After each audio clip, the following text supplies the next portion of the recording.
Ang latest, ang hottest sa showbiz and entertainment. Heto na sa Ang Pilipinas Ngayon.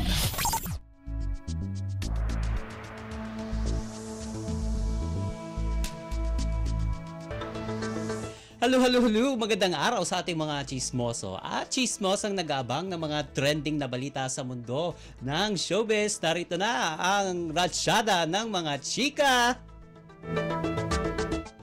Ito, usap-usapan ng mga netizen ang Instagram story kamakailan ng kapuso actor na si Tom Rodriguez kung saan makikita ang isang babaeng may kargang bata habang nasa beach.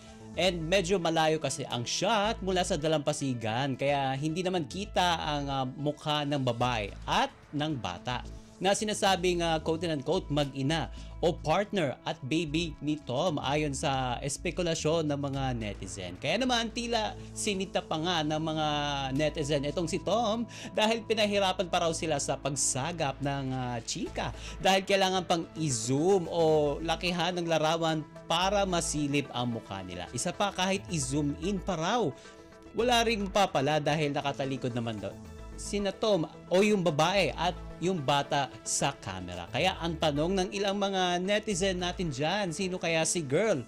At parang foreigner yung body structure. Kasabay niyan ay nakantsaw pa itong si Tom na sana ay lumapit man lang sa camera upang makita. Ika nga nila, i-close up na yan Tom, be brave, be bold, let's go. At matatandang inamin na ni Tom sa panayam kay Boy Abunda na masaya ang lagay ng kanyang puso at batay sa mga cryptic post niya noon pa man ay tila sinasabi niyang may baby boy na siya. Ang latest, ang hottest sa showbiz and entertainment. Heto na sa Ang Pilipinas Ngayon.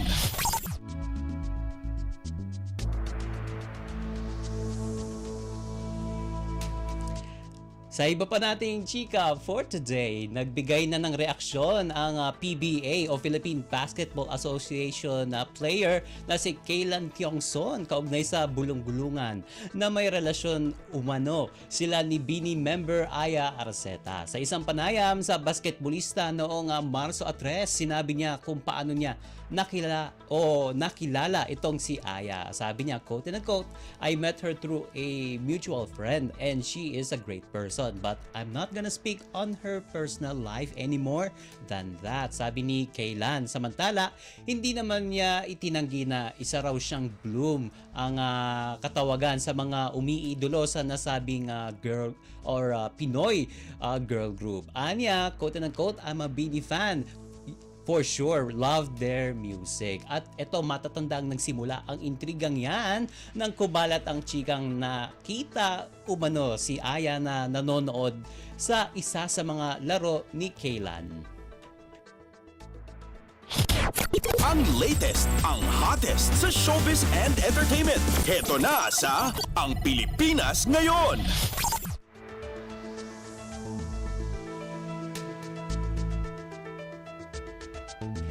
At sa huli nating chika for today, nagpaabot ng bukas na mensahe ang social media personality at tinaguriang pambansang lalaking marites na si Christian Cian Gasa sa ina ni Catherine Bernardo na si Min Bernardo. Sa Facebook post ni Cian nitong Marso 3, tinanong niya si Mami Min kung gusto raw ba niyang magaya si Catherine sa singer-songwriter na si Jake Cyrus. Saan ni Cian sa FB post niya, quote-unquote, Mami Min Bernardo, nasa hustong edad na po yung anak mo. 28 years old na si Catherine, alam na niya ang tama at mali. At dagdag pa ng online celebrity, bakit mo po pinagbabawalang kausapin si DJ? Bakit mo po siya kinokontrol? Gusto mo po bang magaya siya kay Jake Cyrus? Ngunit sa kalagitnaan ng chikang ito ay nagpaalala itong si Mami Min na ina ni Catherine na huwag daw magpapaniwala basta-basta sa mga pekeng balita. Ang latest, ang hottest sa showbiz and entertainment. Heto na sa Ang Pilipinas Ngayon.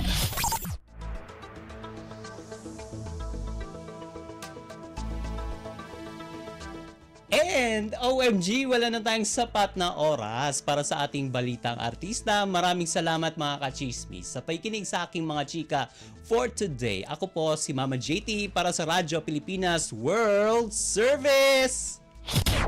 Ang latest, ang hottest sa showbiz and entertainment. Heto na sa Ang Pilipinas Ngayon.